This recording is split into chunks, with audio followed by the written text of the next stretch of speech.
One of the things I think a lot of people need to understand is we aren't a museum piece.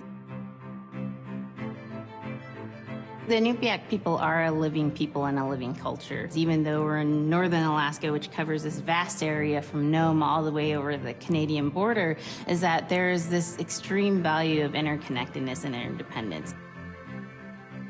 It's a hunting society, a gathering society from thousands of years. This is what creates our culture. That special relationship between humans and the natural world and the animals, and that it teaches you how to have a society that doesn't do too much harm to the world. Love and respect for nature, for one another, for our elders. Very, very fundamental value, key to life. Our values are something that bind us all. The importance of sharing with one another, the importance of spirituality, and the connection to the land, our traditions, how we hunt, sharing of stories and songs and dances. I'm Inupiaq. I'm from the Arctic Ocean. I am Inupiaq. It's very important to me. It's who I am as a person. And we're very proud of who we are, and we want to continue that.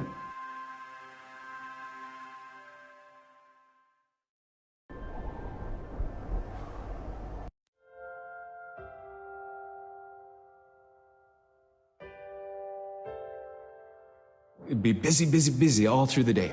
You get up and you just go right to work, you know, right to work. There's always something to do. There's never any idle time. The only idle time we had was after we eat and before we go to bed. One of the older people would be just relaxing, laying down there and saying, you know, it'd be really nice to hear a story. And then just organically, someone would just start telling a story. Storytelling for the Inupiaq people is very important because it not only created that sense of community, but is a way to pass on wisdom to the next generation. It was like TV, you know? It was just like, it was as good as anything, any movie you've ever seen. And the storyteller told it so clearly that it was just as powerful as any of the greatest movie blockbusters you've ever seen. There was a reason behind the stories that we were told because they held traditional knowledge. They held things that we might need to know in life, whether it was about how to find food or how to survive, or it was about well-being and the importance of connecting with people and being a good member of the community. We all do stories. We all live in stories. We all tell stories to our friends, and they need to be told. They need to be heard.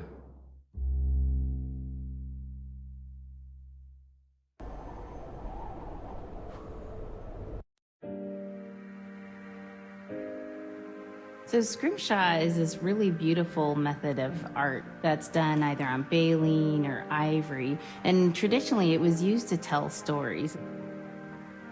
Each etching is telling a story of some event. Caribou hunting was taking place. This is what was going on. War began around this time. And so it sort of gives you a timeline of history through etching. An elder or the person who carved it would literally be able to read the scrimshaw story. They're like reading a book, in a way. A lot of the storytelling traditions would be things that after the storytelling was done, we'd just rely on the next person telling it. And so scrimshaw is a very important way for Alaskan Native people to record their history.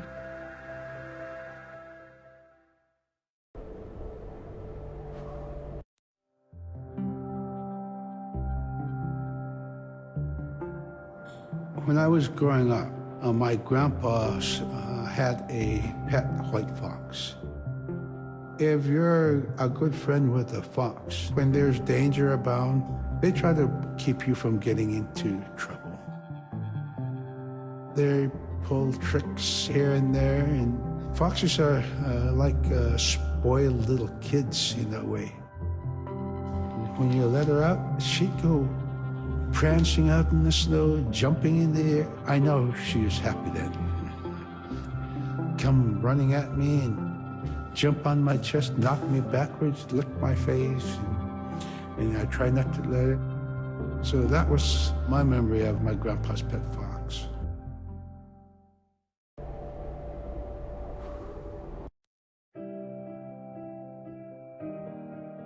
Caribou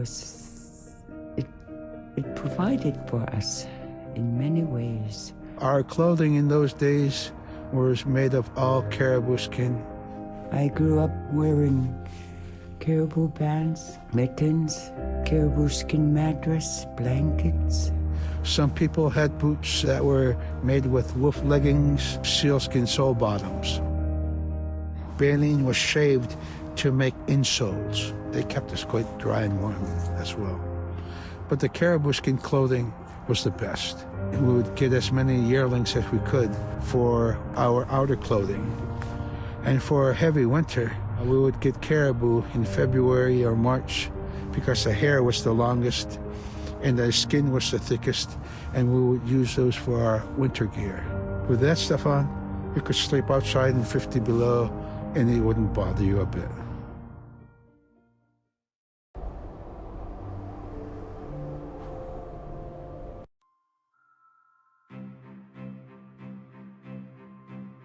Silla is the weather. It also means the atmosphere. Here's the nuna, or the land. And it's anything from the land into the moon, the sun, the stars. That's Silla. It's a very spiritual, and we have a relationship with Silla. Silla has a soul in the same way we do as people, in the same way animals do. I think spirit helpers in and of themselves are really about how we're connected with things. And so it may be that there is a spirit helper that shows themselves as a bird to show you the way home, or it may be a spirit helper that actually decides to show themselves with the face and body of a man instead of their animal form. And so I think one of the things that's hard to understand is that it's not one way of seeing things, it's one way of knowing you're connected to everything. We've always had that spirituality of everything around us. It's the interaction you have with the air you breathe, the ocean that you gather resources from, the rivers from which you gather fish, the tundra from which you pick berries, the animals that give themselves. It's all of that.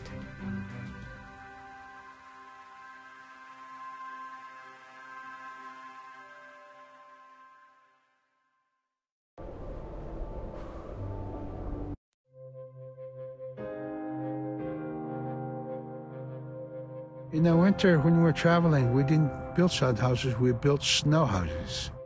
In Canada, they call them igloo, but here in Alaska, we call them apuyak. We'd do a day of travel, and then we'd make a apuyak. The next day, my father would set traps, spend the day there, rest the dogs, give them something to eat, and then the following day, we continued to the next place. We'd go to my dad's sister, who had a house at Dubarg. They had a small sod house over there. We didn't have to do anything. We just visit with them, and my dad and my sister were glad to see each other, and they'd talk away while us kids played outside or go to sleep.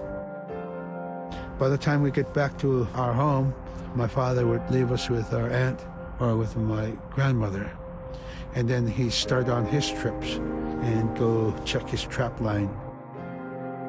We were not into 8 to 5 kind of time, you know. We're in a total different kind. We're in ecological time.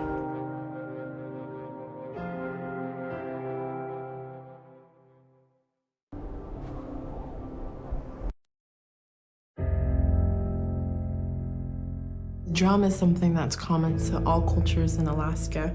All cultures have a drum that may have some stylistic differences or differences in the materials that it's made, but it's still in recognition of life and vitality, and the drum mirrors the heartbeat.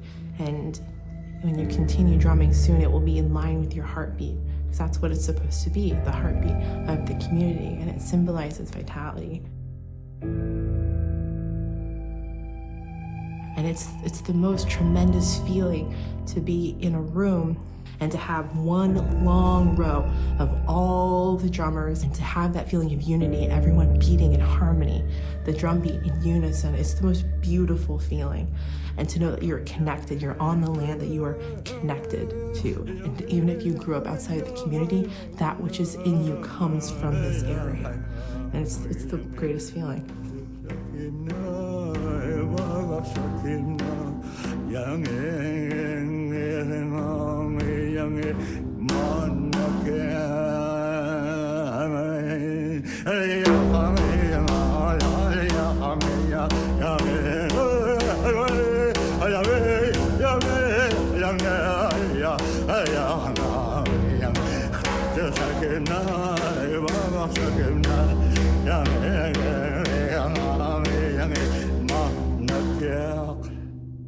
Man, I went at it and look what happens.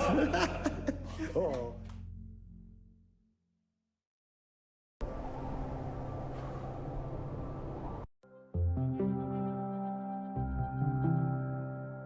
They're just like other people. They just happen to be very small and extremely strong. These are stories that are common throughout Alaska. It's normally that people are in a size from your elbow to the tips of your fingers, and they possess superhuman strength. So they may be tiny, but they can carry a whole caribou. And if you go up north and you talk to a number of the people in the community, they'll talk about having seen the little people. There's a place at home that we know, but we don't profess it to anybody. But it's not like the boogeyman. They can be mischievous, they can be ornery, or they can be helpers. And every now and then, we might have the opportunity to see them, especially if they want us to see them. The fact that it's across Alaska really tells you something about our history and how we interacted with nature around us.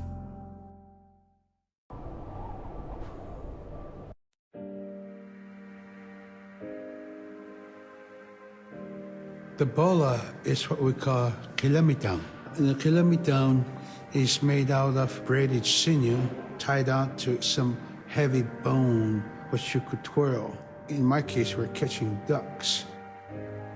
When we're out whaling, sometimes the ducks start flying. And they're good for duck hunting. You know, if you're a whaling crew, you can't make too much noise, so you can't use a shotgun for getting some duck soup handy, you know? So bolo was a really handy weapon to use for catching ducks. You know, the ducks fly in, you throw it up and tangles up the bird, and down they go.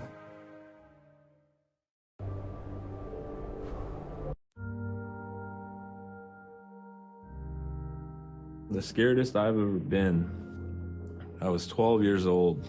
We floated out on a piece of ice while we were duck hunting. It was a bluebird day, just clear blue skies. And there was 3 of us, myself, my brother, and my dad.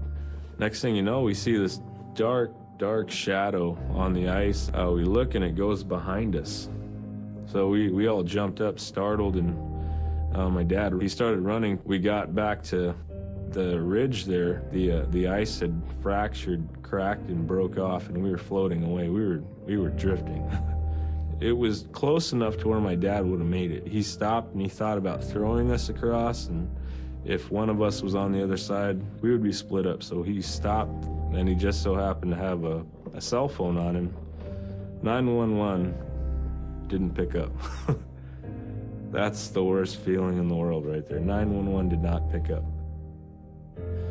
So he left a message because they record their calls. Once he had relayed that information, his cell phone died. That was the scariest moment I've ever had in my life. We were floating away and I thought we were left for dead. He kept calm during this situation. He's bringing out everything positive in this case. You know, I'm crying, my brother's freaking out. It went from clear blue to dense, dense fog. Within a couple hours, we heard the chopper flying around, so they must have gotten our message. We thought we were saved, and then the chopper sound went away. So we lit some of the sled on fire. It's plastic. We thought black smoke in the fog would create some kind of marker. Chopper pilot had mentioned when we got rescued, you could see a glow in the fog. And he slowed down there, and sure enough, as soon as he slowed down, we got within visual. That was definitely the scariest moment of my life, was floating away and not knowing what the outcome was going to be.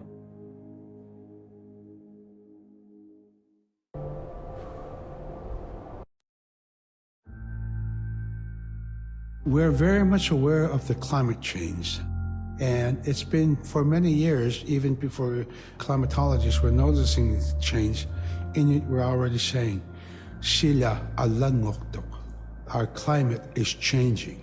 If the heat is going the way it is right now, for us it's going to be pretty bad. Different birds are coming, and they're coming earlier, and sometimes rain is more than what we want, because when there's more rain, we know it's going to melt the permafrost. In my time as a young whaler, when I was 9 years old, we're hunting from ice that was about 25 feet thick. And there's giant icebergs already floating, coming by. That was the first signs of a changing climate. Ice that never broke before was now moving. Now, here it is 50 years later, we're hunting whale from ice that's 18 inches thick. There's no more thick ice. It's creating a malfunction in our whaling season, is what it is. Actually, more than that, all seasons in general. I think we are more scientists than more people will realize. We have more knowledge of those things than people will ever know.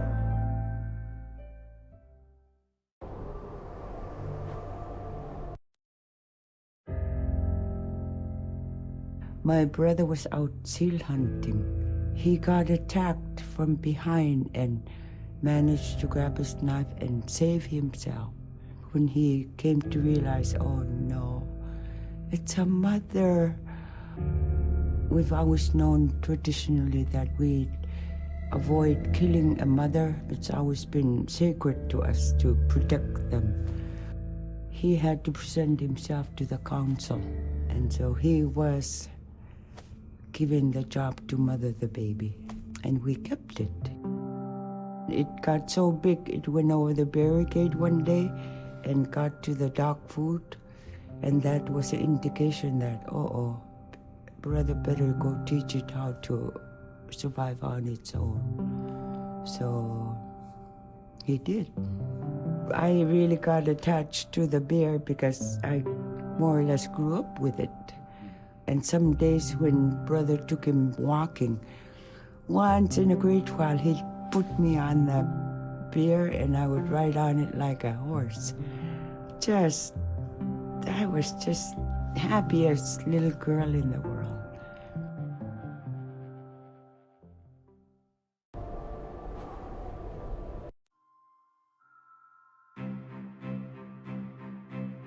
In, Arctic Alaska, hunting is a really important part of life. It's not just about going and shooting something, it's about going and putting food on the table. But more importantly, subsistence hunting isn't just about the insular family unit, it's about feeding the whole community. And I think that's one of the beautiful things about subsistence hunting in Alaska is that people go out and they'll go get, fish, or they'll get a caribou, and they'll get, seals and whales. And one of the first things they'll do is they'll say, I need to take this to the elders.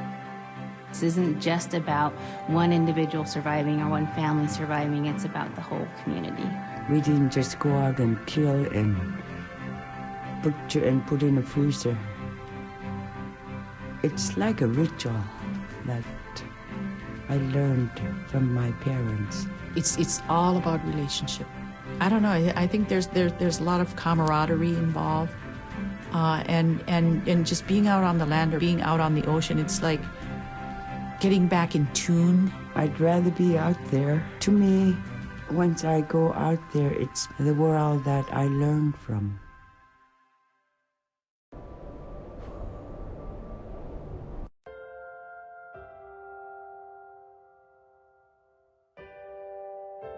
Now we spend all our time out in nature. You get very intimate with the world. And over time, if you're living that life, you start to sense that everything has a spirit. There's a consciousness in everything. Everything is alive. If everything is alive, then we want to respect it. And if we're going to use it, we want to use it respectfully. What I try to tell my nephews and nieces, you know, you love to hunt, you have to take care of the animals that you catch, preparing the food and eating the food that you catch.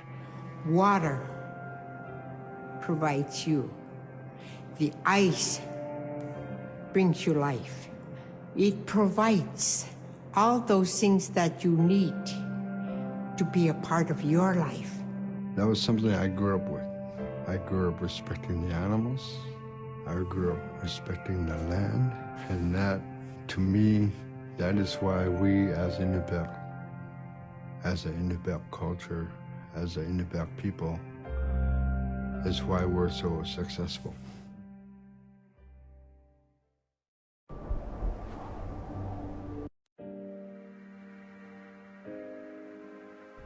I think most central to the ideology of the Inupiat is the idea of sharing. Being able to feed the community, feed others.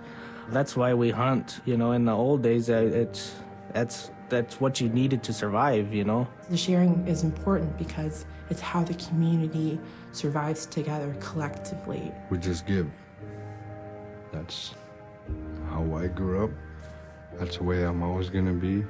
Because of who we are, we always think about other people first. If our people didn't share in the old days, we wouldn't have survived in this harsh, climate, environment.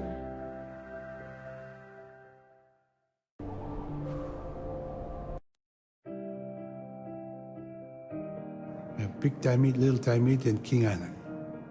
And in those three islands are the stepping stones to get to America. So King Island is this absolutely beautiful place off the coast of Alaska. And if you can imagine being on this really kind of rocky island that kind of shoots up from the water to these cliffs, and then all of a sudden you see these stilts, and then you look up and there are these houses. They were built on the cliff up high because of the ice. Being an island in the Bering Sea, you have ice that's being pushed by the winds onto the island. So it's going to pile up 50, 60 feet high. Structures are still there today, and people have returned to King Island. It's a growing community as the people return back to their island.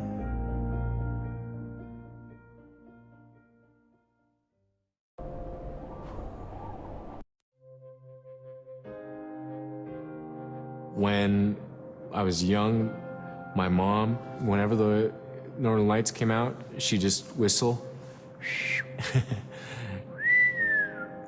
Boy, they come alive. Just keep whistling and that aurora will just like, you can almost hear it. And then she explained to me a little bit later that those are children, and children who've passed away when they were children. You don't want to draw them in too much, is what she said, because then they could play football with your head, play Eskimo football, and that's what they want to do. They're always playing, those children up there. Don't play out without your hood on. If you don't have your hood on, the Aurora person is going to come down and chop your head off and play ball with your head. It wasn't like they were trying to do bad, or it was like a scary story or anything like that. It was just, that's how it was, that's what it was.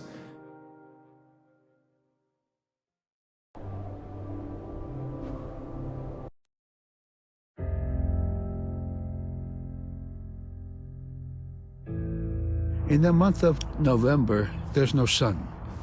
So during that dark time, we travel by the light of the moon. It's quite different. Everything was silver and black.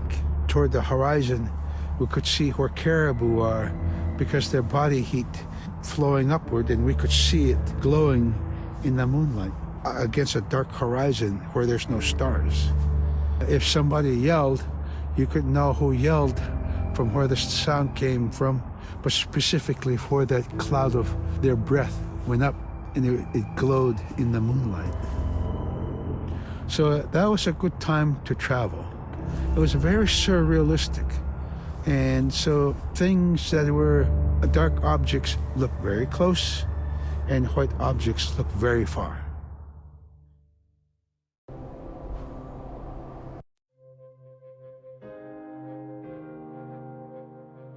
We are taught that there's no hierarchy. It's not everything else and then man, humans on top, and they're separate from everything. We're taught that everything is equal and that all the animals have a human form or can be seen in a human form. And so they have just as much or more intelligence, in fact, have a lot to teach people. And so that's how these transformations can happen. It's if the animal wants you to see it in its human form. There's a story where a man comes up to an ice hole and then realizes there's another man in his parka that's got stuck in the net, and is just stuck like that. Oh, can you let me out? Please help me, And so then he lets the man out, but then realizes that was actually a seal. That was a seal man. And just because that seal wanted that help, that seal allowed itself to be seen in human form.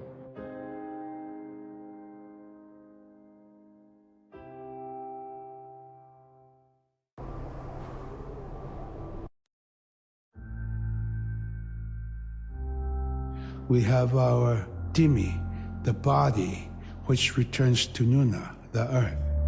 And we have Atik, who is our name that has been passed down to us over the generations. The spirit of our Atik lives on so long as man remembers that name. It would be hard to describe what happens after death. The feeling is that when our Anek returns to Sila, then that may be reborn if the name is passed on to a new child who can then retain some of the memories of the original name. And so it's not uncommon for grown-ups or adults to meet a child who has the same name maybe as their grandmother and say, "Hi, Akka," which means grandma, "Hi, Appa," or "Hi, little mom," or "Hi, little dad," because it's the traditional belief that the soul, is continuing on. Humans are renewed and replenished over time. Just like our plants. Every year, flowers are born and bloom and they die. Next year, they are born again.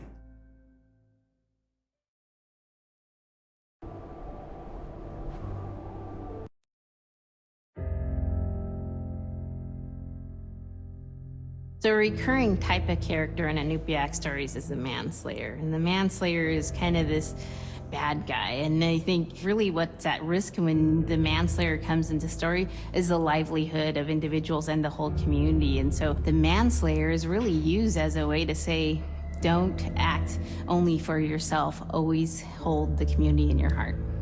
Oftentimes in these stories, there is one person that will stand up.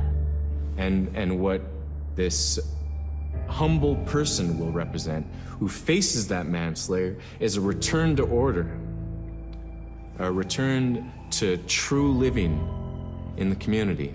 And it just takes that one person. It could just be that one person that can help to change everything. Because everyone wants to live a good life. Everyone wants to have a good community.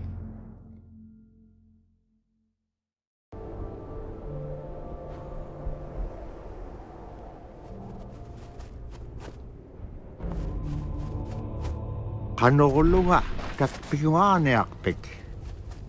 Ibe aksiagaru alukukallake aktak. Abilait kan, ataw chikon majokone akbuk. Kiwa dirigan niyam.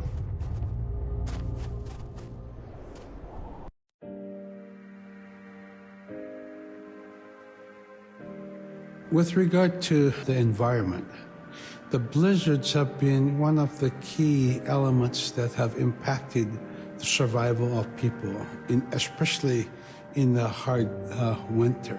We know a blizzard is coming when the moon is starting to get fuzzy. We also look at the stars.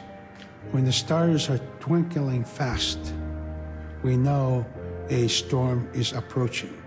We look to the clouds in the sky to give us a direction the storm is coming from. We learn these as children by observing weather on a daily basis.